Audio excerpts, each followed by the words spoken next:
Hello everyone and welcome back to TowerGate. It is TowerGate day number 845, January the 22nd, 2019, Monday. Thank you so much for tuning in. Okay, we've got a lot to cover today, so let's go ahead and get started. Okay, well, a follow-up on a previous story that we did. It looks like, of course, we talked about the fact that Commie Bernie has supporters, in fact, people working on his campaign that are complaining because they were not making $15 an hour. It appears that they were only making about $11 an hour because apparently he pays them a salary, but he has them working 6 days a week, 12 hours a day. And so even on straight time, they're making pretty much pocket change, not exactly the communist utopia that he preaches. So, what has Commie Bernie decided to do to fix the problem?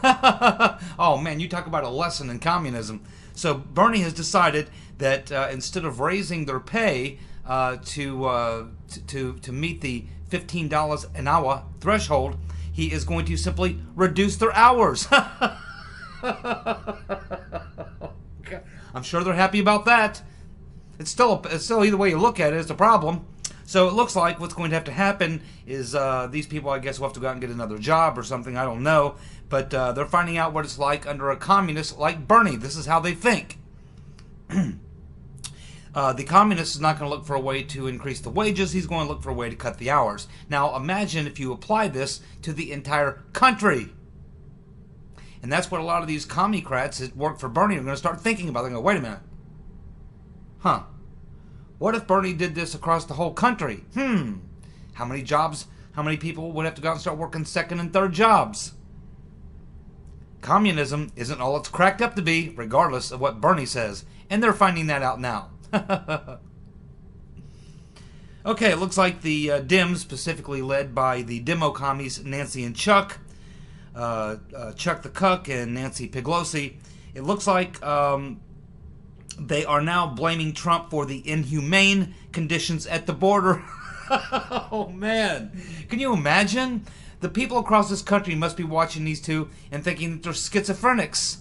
And the entire party are schizophrenics, along with their friends in the left-wing media, because it wasn't more than just a few weeks ago that they were saying that the entire thing was a manufactured crisis. There was no crisis. It was all manufactured. That it was simply a distraction and all these other things. Now they're being forced to admit it's a crisis. It really is a crisis. And what has been going on for all this past time? Well, Trump and Republicans and various other people have been trying to get some emergency measures passed to try to deal with the problems that they have at the border. And Democrats, led by AOC, have been fighting it all along. She even voted against the final package to get more beds, more food, more medical people, and things like that down there to assist and help them out. AOC even voted against that. And people are paying attention to this issue, and they're watching, and they are seriously must be thinking the Democrats are schizophrenics. And the left-wing media, they must think that people have, a very, very, very short-term memory. Because they don't even come out and apologize and say, well, we told you for the last few weeks there was no crisis at the border. Well, it appears that actually we were wrong. There is a crisis at the border. But no. They just completely flipped the script and just turned the page, just like the previous few weeks had never happened. But people who watch these, sit and watch these channels every day, they're paying attention and they're going, wait a minute. A couple weeks ago, Don Lemonhead said that there was no crisis. It was all manufactured. Now he's telling us there is a crisis. He's even breaking down in tears. What in the world's wrong with these people? Exactly.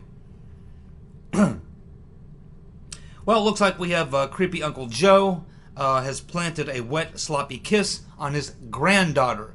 Yee. I don't know about you, but I don't kiss my family members on the lips. I never have. I may give my mom or my grandma a peck on the cheek. I don't think I've ever kissed my sisters in any way, shape, or form. That's just creepy, man. Let's see. We have rediscovering some new tweets as people are digging into the background of Ilhan Omar, and it looks like they've now discovered a tweet from her that she put up 2 weeks after the Benghazi attacks, where she tweeted out, Allah Akbar, hashtag life is good. Uh-oh, that's not going to go over very well. Let's see. Well, we have Michael Avenatti. Oh, God. Did you guys see this press conference he gave? I swear. He gives a press conference. Now, many months ago, if Avenatti would give a press conference, you'd have the entire room packed, full of media. But he gives this press conference, and there's literally nobody there but him. There is 2 microphones, the one he's using to talk through, and a CNN microphone. Now, I didn't see anybody from CNN there. I guess they just stuck the microphone there. I don't know. But it was horribly, horribly embarrassing. And what made it even funnier was that Trump Jr. sent out a tweet to Avenatti basically saying, hey, you know, nice press conference. I had a packed house last night at the speech I gave. And by the way, hey, I got to meet your ex-wife. She's a huge fan. Talk about the ultimate smackdown on Avenatti. His ex-wife is a Trump supporter and was at the Don Jr. speech with a packed house. Well, Avenatti, on his way to, what, 200 and looking at 254 years in prison and about God knows how many charges, he's up there giving a presser and no one's in the room. Outstanding. Absolutely outstanding. Yeah, so we're looking at the next debate coming up here in about 10 days, and I'm going to offer one again, as I've been saying to Crazy Uncle Joe. Listen to me, Crazy Uncle Joe. Listen. Get out. Get out now. It's only going to get worse. Here's the problem. Kamala Harris has already attacked Biden once. She knows he does not know how to respond. She knows he can't respond. He's mentally handcuffed. He's an easy target, and she is the only one he is focused on in this upcoming debate. He's the guy out front. She's pulling closer to him, and she knows that she has to cut his legs out from underneath him. She's only got 2 more chances to do that directly. And I can assure you that she's not worried about anyone else in that stage right now. The only person she's focused on is Biden. And so in this upcoming debate, I guarantee you that she's been getting all the ammunition she can. She will be loaded for bear, and she is going to try to deliver the knockout blow to Crazy Uncle Joe in this upcoming debate. And quite honestly, I don't think he's prepared for it.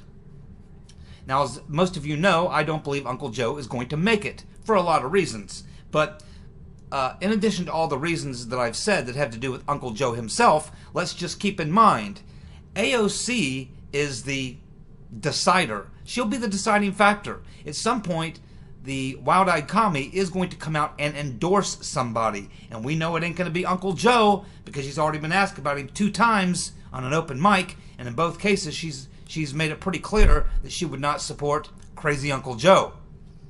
Who is she going to support? Well, it's definitely going to be a female, and it's definitely going to be someone hard left. Now, who does that leave?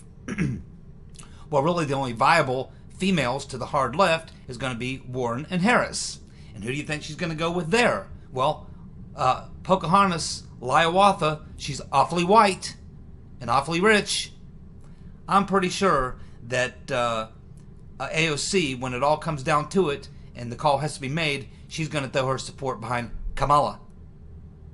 And it will likely be, at that point, you'll have probably 4 or 5 people only in the race at that point. And so AOC's endorsement is probably going to be the difference in bringing the necessary votes to push that person over the top. And they're all very well aware of this. AOC is the head of that party right now. She's running that damn party. They all kowtow to her. They're terrified of her. And they know that at some point she's going to come out and make an endorsement. And whoever gets her endorsement is probably going to get the push that you need to get over the top. And that's why they none of them will come out and criticize her or even challenge her. And that's why they all have to basically pay attention to her nutty ideas. And they all have to, at least ways in some part, fall in line with them. Or they fall out of favor with her. And you don't want to do that if you want to win the Democratic nomination. Now, once you do that, you're screwed in the general. But I guess it doesn't matter. So, anyhow, that's what I'm looking forward to in the next 10 days or so. And my only advice to Uncle Joe is get out. Get out. Because even if someone came up with a great comeback for him or a strategy for how he could actually combat Harris, he simply doesn't have the mental capability. And let's face it, Kamala Harris is not exactly Einstein. I mean, you don't have to be a genius to have a mental duel with her. But, I mean, Biden is just so bad that he's not going to make it. He's not going to make it. And the rotten Reverend Clinton, she knows every bit of this. Uh-oh, bad news. Especially for our good friend Peter up there in the Great Northwest. It looks like we have 350 acres of wildfire. It's burning in Washington State.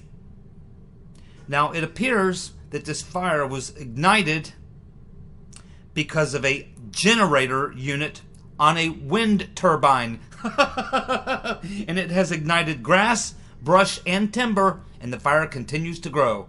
Oh well, so much for that green energy stuff, right? Yes, it was a green energy wind turbine generator that caught fire and then ignited grass, brush, and timber. There you go.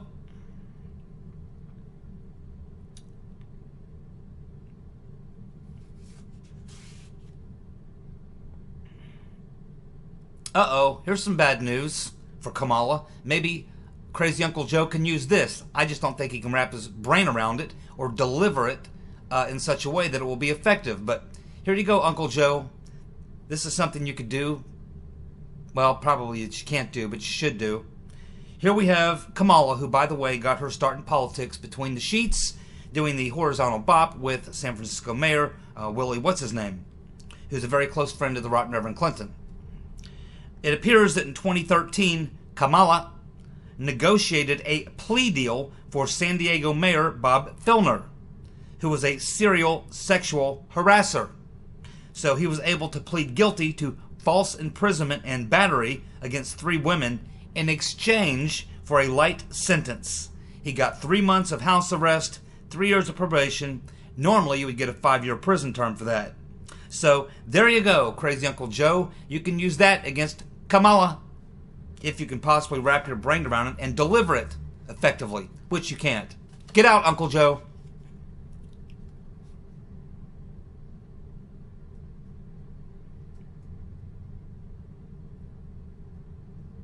Yes, looking into that little bit of research into this award that the Rotten Reverend won, this Realizing the Dream Award, some of the past award winners of that award, which appears it began in 2008 with the Barack Hussein Obama, which is why it was created in the first place, to give Obama an award. But also, in addition, we've had people like Ted Kennedy, the hero of Chappaquiddick. We have Bill Clinton and John Lewis are past recipients of the Reclaiming the Dream, or Realizing the Dream Award that the rotten Reverend Clinton just got for losing the election in an embarrassing and humiliating fashion, and taking the Democratic Party down with her, by the way. But she's not done. She's going to finish off the job in 2020, if she can. Well, it's been now about a week since Mr. Butowski dropped the federal lawsuit. I continue to check every single day, to see who is covering this story. And I guess I'm a little surprised. It didn't surprise me that Fox, of course, is not covering the story. They got a lot of problems in that area. But or the corporate media, I wouldn't, they're not covering the story or anything like that. But I'm really surprised that people like Dan Bongino is staying away from the story. I haven't heard Joe DeGeneva talk about this story. I haven't heard really anybody except for Gateway Pundit, Conservative Treehouse, and a bunch of YouTubers are talking about the story, but really everyone seems to be staying away from it. What does that tell you? Well, when the media and all these types of folks stay away from the story, what does that tell you? It tells you it's probably bad news for them. If it was good news for them, they'd be all over it. But they can't really cover the story without exposing Miss Ratner. And once they say her name, everybody's going to start Googling. And next thing you know, they're going to find out what's going on. So they can't touch the story. But if you'll go and you'll type in Seth Rich, Ellen Ratner, what you'll find is about, I don't know how many pages in a row, but quite a few pages in a row of nothing really about that. Mostly what you'll find is more articles claiming that it's a Russian plot to accuse Seth Rich of being the leaker, and that Butowski, Mr. Butowski, Ed Butowski, is a tool of the Kremlin. Now, I've watched about 3 or 4 interviews with Butowski this week. Man, that dude is straight up credible. Straight up credible. And he's got a good lawyer. I've seen Clevenger interviewed on Tucker Carlson and various other shows. Clevenger's a very good lawyer. He's not an idiot. He's not a fool or a dupe or anything like that. He's a very solid, very good lawyer. If in fact, I mean, it's all going to come down to the evidence. What does Butowski have? If he really has these emails that he claims he has, these conversations with Ratner and another person whose name he won't disclose, who was kind of an intermediary,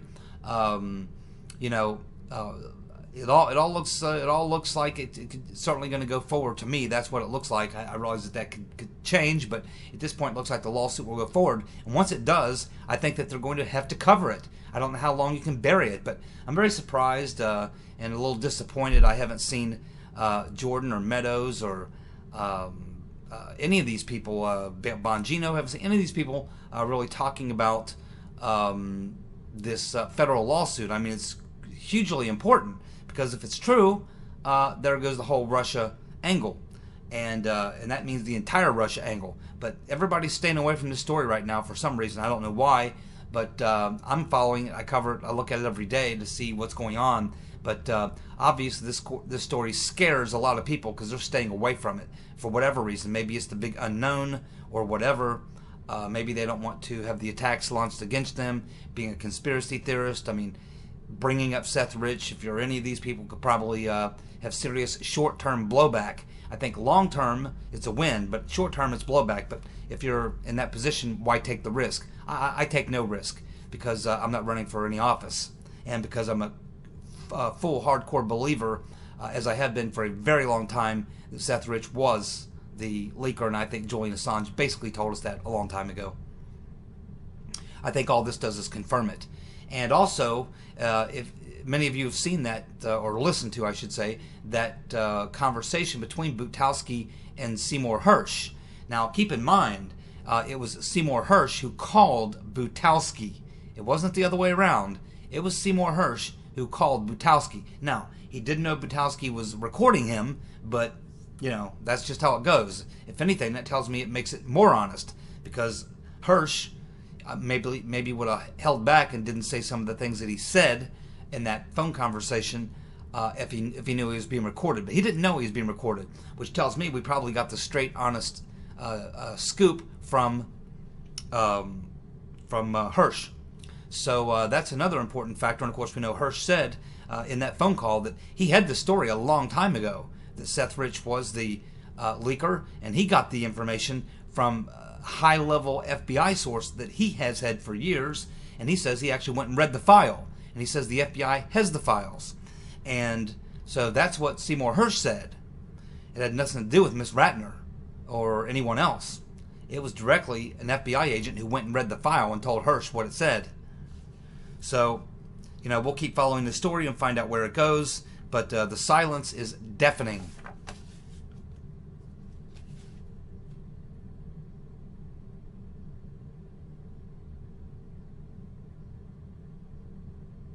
Yeah, and something else. There's a good interview you can watch. I think it's one of the most recent ones with Ed Butowski. And if you go to YouTube and just type in Ed Butowski and then click on the little thing there on your left, past week, it's an interview that's with a Gateway pundit reporter, and I think it's 44 minutes long. And the pic shows Butowski in a white shirt. There's 2 or 3 videos of him, that exact interview, but the other ones are like really short, like a minute or a few seconds. This one is the full interview. It's about 44 minutes long, and that's a pretty good interview because he actually goes into the lawsuit stuff and why he filed the defamation lawsuit in response to the 2 lawsuits that were filed against him, and why all that happened, and what brought all this about, and how he got pushed in the forefront, and that it had very little to do with Seth Rich and stuff like that. It had more to do with apparently a lawyer who was trying to extort money from Fox News by using Butowski and the Seth Rich thing, along with other things, to throw a wrench into the spokes of a major media buy that was in the process of going down, where Fox Corporation was trying to buy out the remaining 70% of Sky News, which they do not already own. So they're trying to buy out Sky News, and this lawyer comes to them and says, hey, I can throw a wrench in your spokes unless you give me $60 million. I'm going to file these lawsuits and throw a wrench into the spokes. So apparently that is kind of where it started. He gives a much better explanation of it in the video. It's definitely worth watching. But the most important thing I get out of watching Butowski is, the guy really looks totally legit. He looks totally honest. He'd be a fantastic witness in court. He's very believable. When people are lying or obfuscating things, it's pretty easy to tell. There's a lot of signs, things that you'll see. But man, with this guy, he just straight up, you ask him a question, he just straight up answers. There's no hesitation. He doesn't stumble over things. He doesn't misconstrue facts. He doesn't look away or whatever. He's very, very engaged. He's very direct.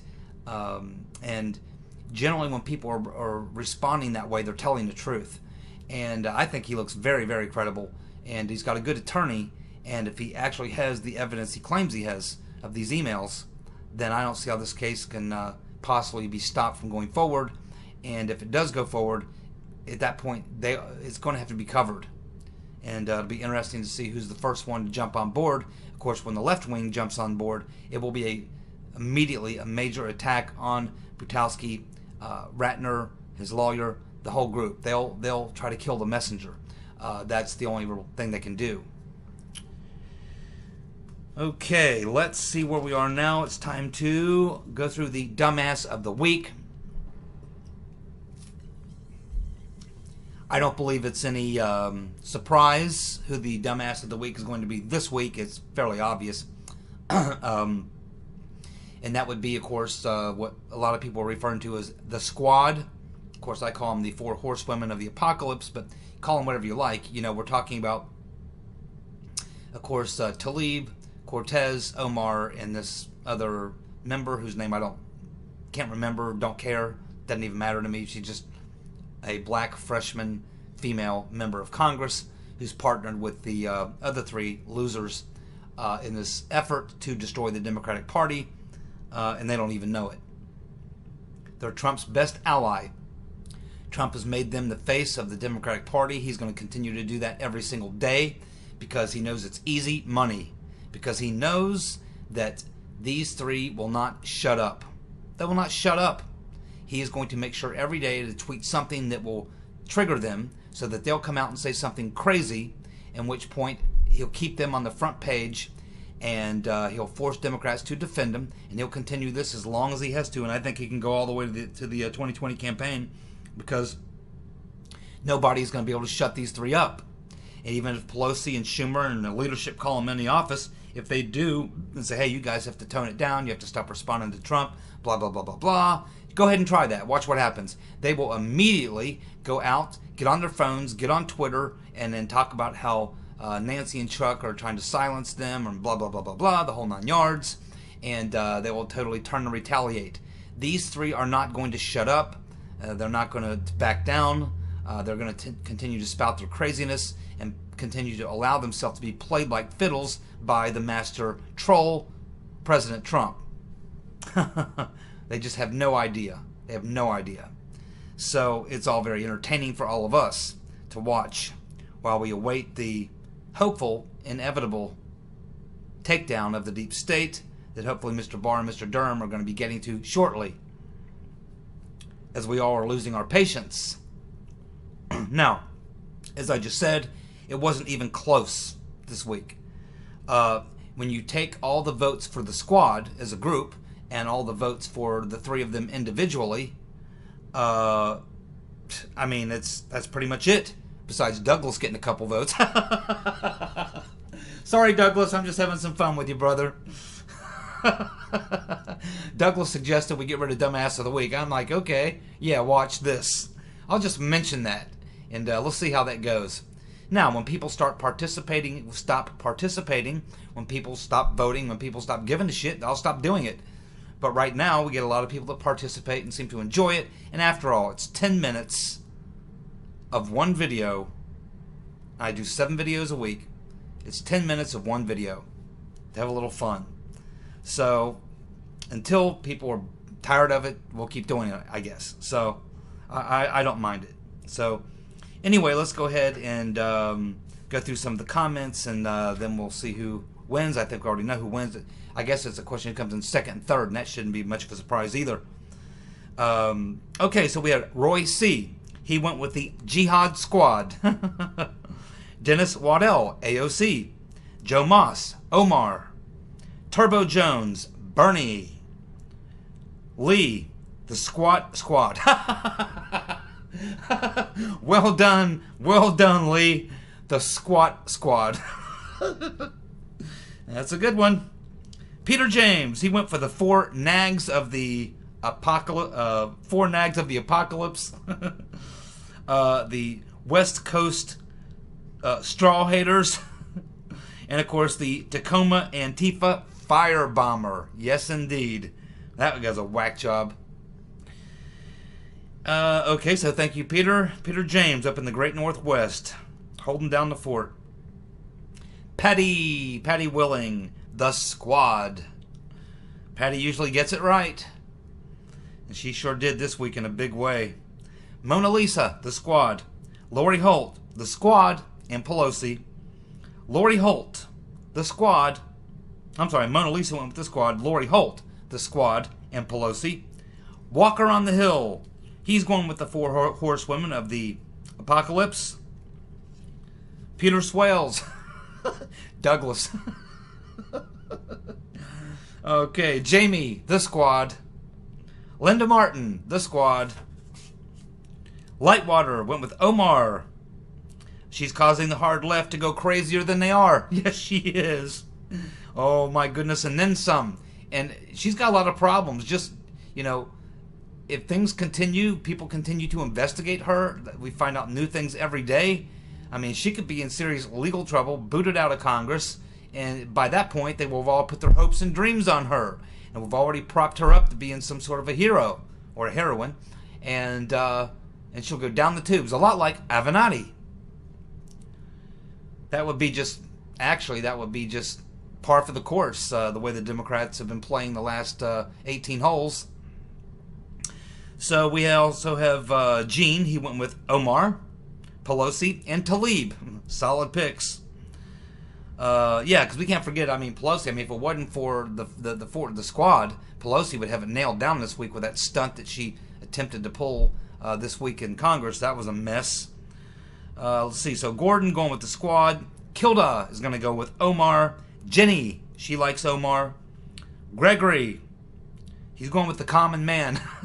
He's talking about the people who vote for them. There's a lot of common men, Gregory, who do not support these people, but I get your point. Elijah Cummings. Yeah, that's, you know, Elijah Cummings, again, he would be a solid candidate if he wasn't in just such a competitive race of complete idiots. Youngblood, he's going with the Squat Squad. The Squat Squad. Dennis Shaw, he's going with the Squad. Friend and Liberty, the Squad. Miss Tree, the Squad. Net, the Jihad Squad. Jonathan, the Squad. And Douglas. That's 2 votes for you, Douglas.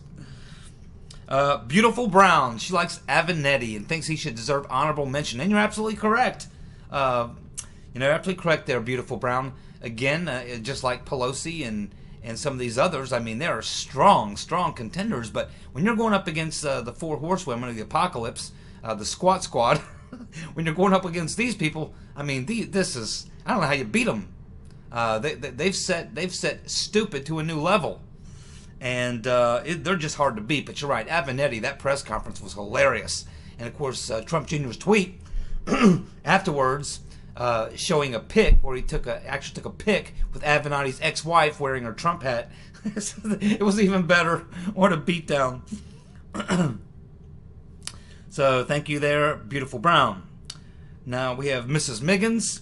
She's going with Chuck the Cuck Schumer, the Democratic delegation, and of course what she's talking about here is Chuck the cuck Schumer went down to the border with the Democratic delegation, and one of the main comments that was kind of plastered all over Twitter and social media was that he made this comment that the kids looked like they hadn't brushed their teeth. Despite the fact that we already know that they have plenty of toothbrushes and toothpaste all over the place for these people. But as was pointed out by the people down there administering medical treatment and checking these people out when they come in, and particularly the children, they're finding that a lot of these kids have never used a toothbrush in their life. They have no idea what a toothbrush is. But Chuck the Cuck is so far removed from normal reality that he just doesn't understand this or know this. He can't even comprehend such a concept, that these people are so poor and ignorant that they don't even know what a damn toothbrush is.